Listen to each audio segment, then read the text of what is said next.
The pre-production phase of this project was all about exploring the capabilities of the editor, figuring out the scripting system, the game settings available, the weapons and enemies at my disposal, and if any of them had any limitations. It was during this exploration that the biggest catalyst for Hellbent's design was found. You see, in the single-player experience, players are encouraged to use their chainsaw on enemies to gather ammo. This allows the player to instantly dispatch an enemy, providing they have enough fuel. The bigger the enemy, the more fuel required, and this is balanced by the amount of fuel canisters present on a level, which also feeds into one of the game's key pillars, exploration. The same is not true for Snap Map, however.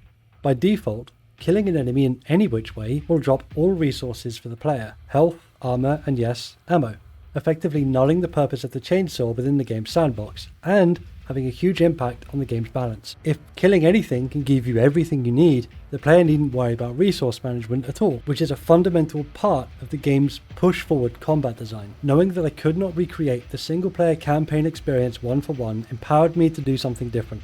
After some time spent experimenting with the settings available, I landed on Hellbent's design. I've removed the chainsaw from this experience.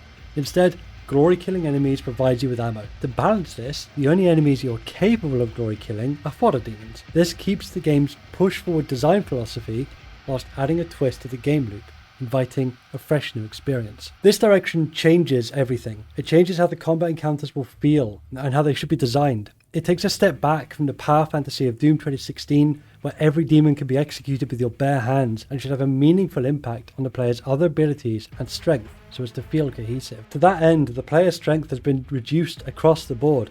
Health, armor, and ammo capacity have been significantly dialed down, and the double jump ability removed. You're not playing as the Doomslayer here, and every enemy should feel like a threat. I want the presence of a single imp to be as threatening as 5. And I want the larger demons to carry the presence of a monster chasing you through the halls. Even with the heavy reduction to the player's strength, I felt that the demons needed more staying power and to pose more of a threat to the player. To achieve this, all enemies spawn with 180 to 200% health buff, depending on the type, and all do 200% their regular damage. This is actively being tuned at the time of recording, and as I get more playtests, those numbers may see a change. However, those tweaks must be considered within the game design's rationale. Fodder have been made stronger so that the player can't accidentally kill them nearly as easily, as to preserve their intention on the battlefield as ammo pools. Regular demons have been made much stronger so as to push you around the arena more. However, some of these have seen a reduction in their health whilst playtesting as they are proving tedious to kill, and heavy demons should pose an intimidating boss-like presence to the player. A single one should push you around and require strategy to evade and kill. And finally, the weapons.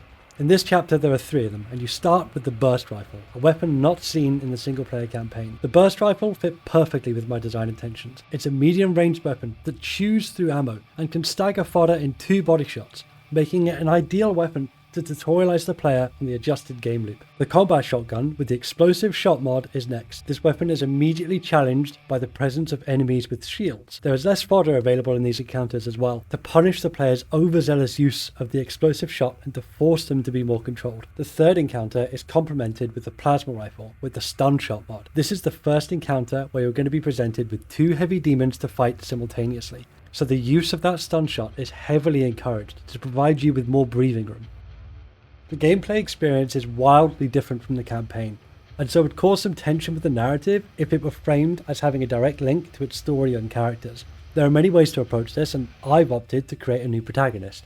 In this campaign, you are an unnamed, lowly UAC Marine. You have been tasked with breaking into this lockdown facility, whilst the Slayer is keeping Hell's army busy. Something powerful and evil is buried here.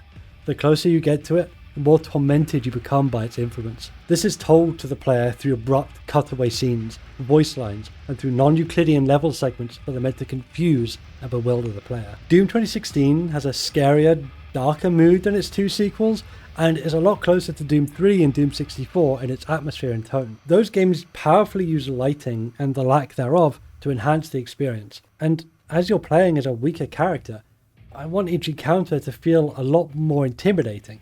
So I've leaned into this design to add more tension into the early fights. Not being able to track the movement of your enemies creates an additional layer of difficulty and suspense whilst you're playing. This level ends on a scripted set piece designed to mess with the player's head and provide more questions than answers in an attempt to hook them into playing future chapters and get them engaged in the narrative I'm presenting. Thank you for taking the time to watch this video on the Hellbent project. I really appreciate it. There'll be more videos on my portfolio if you want to have a look.